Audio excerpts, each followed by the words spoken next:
కేంద్ర మంత్రి కిషన్ రెడ్డి మాట్లాడుతున్నారు. ఇప్పుడు లైవ్ చూద్దాం. రీఎంబర్స్మెంట్ పథకము మరి అది అమలు చేసే పరిస్థితుల్లో లేదు. దానికి సంబంధించినటువంటి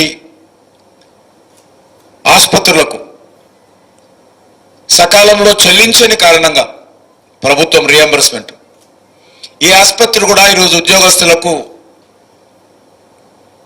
మరి సకాలంలో మెడికల్ హెల్త్ స్కీము అమలు జరగని పరిస్థితి ఈరోజు తెలంగాణ రాష్ట్రంలో ఉంది. కేంద్ర ప్రభుత్వ ఉద్యోగస్తులకు అన్ని రకాలుగా మెడికల్ ఫెసిలిటీస్ మేము సమర్థవంతంగా అమలు చేస్తూ ఉన్నాము. కానీ రాష్ట్ర ప్రభుత్వ ఉద్యోగస్తులు ఈరోజు అన్యాయానికి గురవుతున్నారు. గతంలో బీఆర్ఎస్ ప్రభుత్వం అదేవిధంగా ఉద్యోగస్తులకు అన్యాయం చేసింది. ఈరోజు ఈ ప్రభుత్వం కూడా అదేవిధంగా అమలు చేస్తూ ఉంది.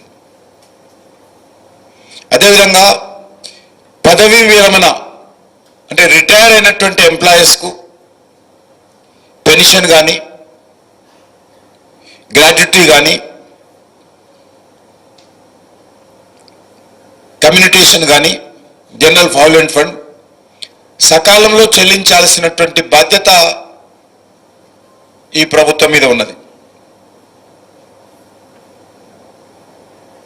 మరి ఈరోజు వరకు రిటైర్మెంట్ బెనిఫిట్స్ ఏవైతే రావాలో అవి అందే పరిస్థితి లేదు. మరొక దిక్కు మేము కేంద్ర ప్రభుత్వ ఉద్యోగస్తులకు ఖచ్చితంగా సాధ్యమైనంత వరకు ఉద్యోగస్తులకు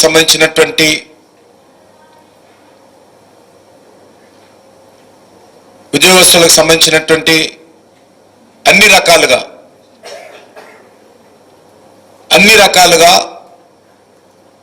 వాళ్ళకు రిటైర్మెంట్ బెనిఫిట్స్ సకాలంలో అందిస్తూ ఉన్నాం.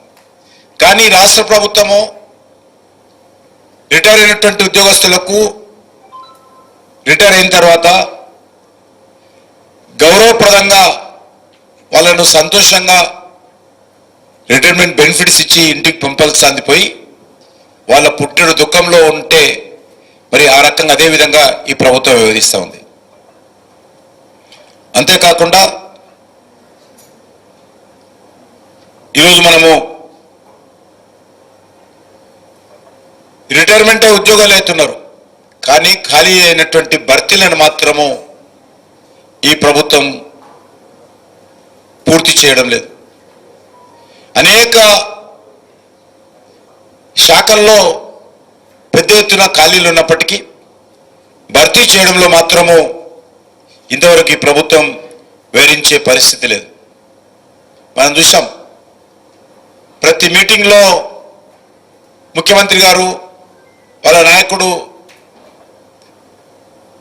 రాహుల్ గాంధీ అన్ని మీటింగ్లో చెప్పారు, నిరుద్యోగులకు ఉద్యోగాలు ఇస్తాము, కానీ ఒకవేళ ఉద్యోగాలు రాకపోతే ప్రైవేట్ సెక్టార్లో కానీ గవర్నమెంట్ సెక్టార్లో కానీ మంచి ఉద్యోగాలు రాకపోతే అందరు కూడా నిరుద్యోగ భృతి అన్ఎంప్లాయ్మెంట్ అలవెన్స్ ఇస్తానని చెప్పాడు. 4,000 రూపాయలు నెలకి ఇస్తానని చెప్పాడు.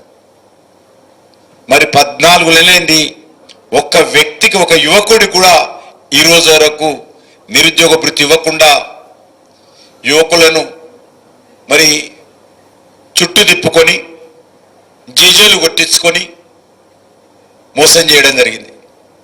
మీకు అందరు తెలుసు, మన హైదరాబాద్లో అశోక్ నగర్లో ఈ యొక్క ఉద్యోగాల భర్తీకి సంబంధించినటువంటి